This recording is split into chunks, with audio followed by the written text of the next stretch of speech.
Hello guys, welcome back to another lecture. In this lecture, we're going to continue talking about Irvine Library, and we're going to explore more complicated functions, which is basically very useful as well. So let's start by two functions actually, randomize and random range. Okay, they are very related to each other. They usually used together. Okay. Although that's not a requirement, but usually used together.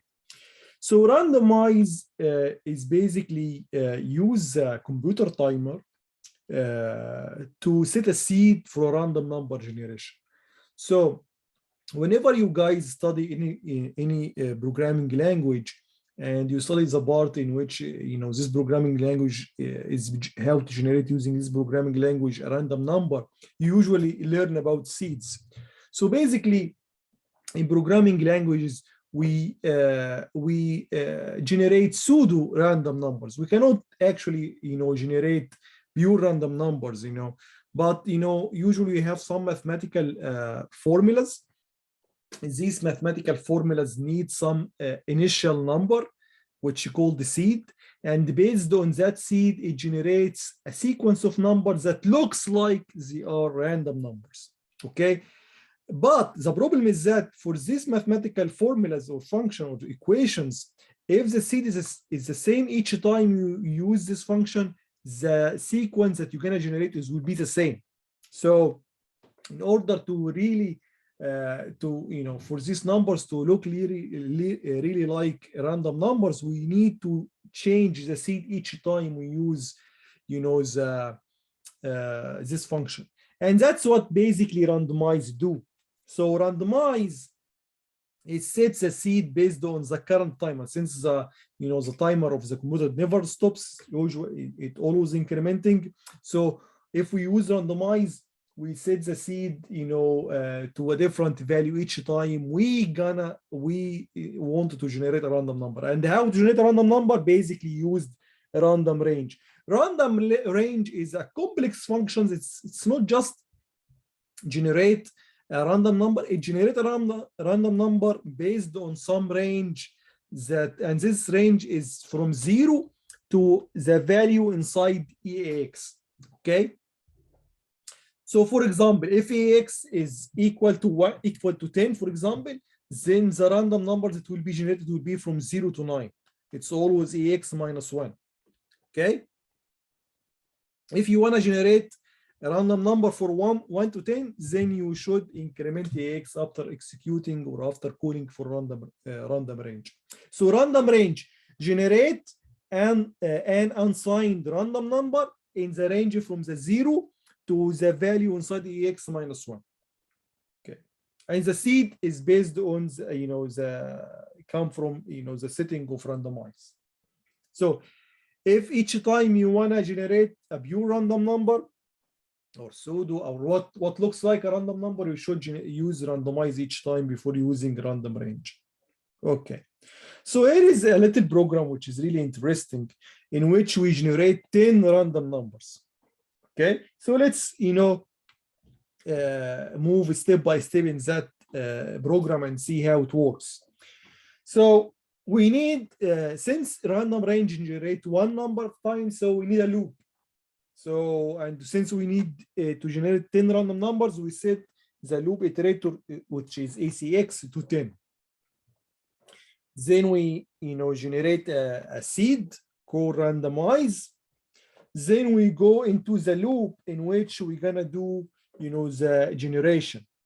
So the 10 random numbers that will be generated based on the same seed. Okay, so each time we run the program, we should have 10 different random numbers. So let's see. So we move here, so this 10 random numbers will be in the range from 1 to 100. So we put, so it's like, for example, generate a random number. So each loop, we're gonna have an output from a range from 1 to 100.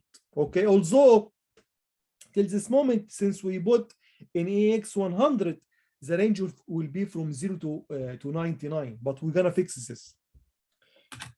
So then we call a random range. Random range will generate a random number based on the seed that was set by the randomize function, and this random number will be stored in EAX. And currently, until this line here, this random number from 0 to 99. That's why here we incremented EAX, so that the number will be from 1 to 100, not from 0 to 99. Then we call right end. We remember, guys, from last lecture, right end, print on the screen the value inside EAX. So basically we are, printing the random number that we generated. Then we call the carriage return. So we go to the next line and we loop. Guys, loop basically decrement ECX and check if ECX is equal to 0. If it's not equal to 0, it goes to the label generate. Okay, so in the beginning here we generated 65. Then in the second loop, again, we move 100 to AX. So again, when we call, random range, we again generate number from 0 to 99. Then we increment AX again, so that this number will be from 1 to 100, not from 0 to 99. And we write this number again. This time, for example, it was 81. Then we go to, the next line and loop again.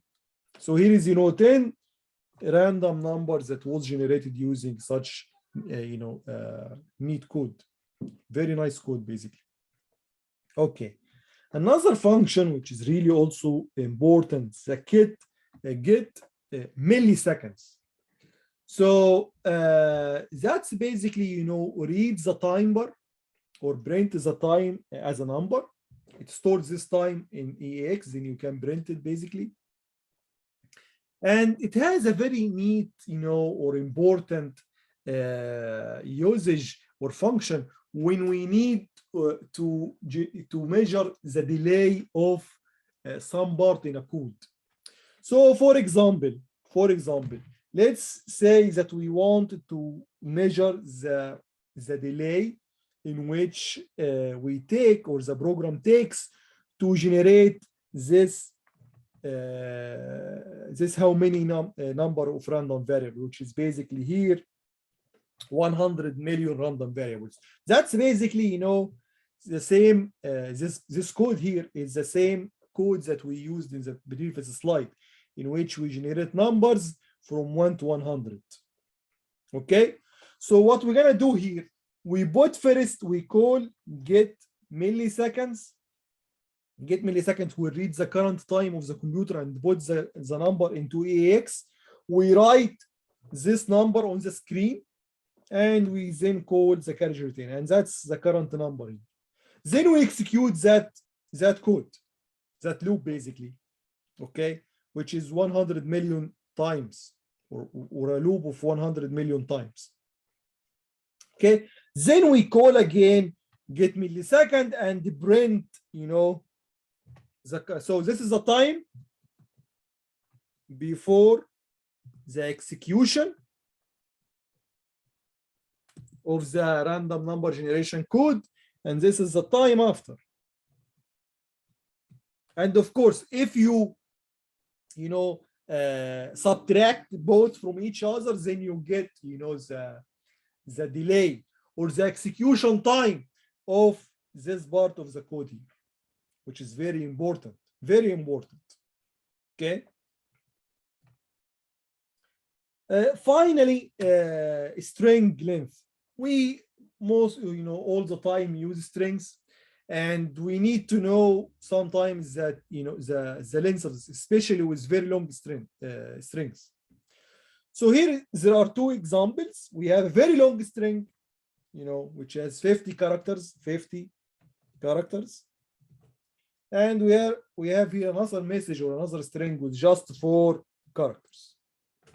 Okay, so string length, calling that function will count the number of, you know, the string and put the number, this number into EAX so you can print and stuff. And one note here that we should mention is that the string, the address of the first byte of the string should be stored in EDX. So to measure the string length in message 1, the longer message, which has 50 characters, we should you know, put the address of the first, you know, byte, which is basically the letter B, into EDX. Then we call string length and we write integers, right?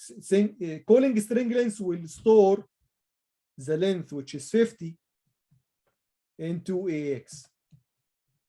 And write int will print AX on the screen, on the screen. So that's, we have 50 here. Then we call carriage return, so to go to another line.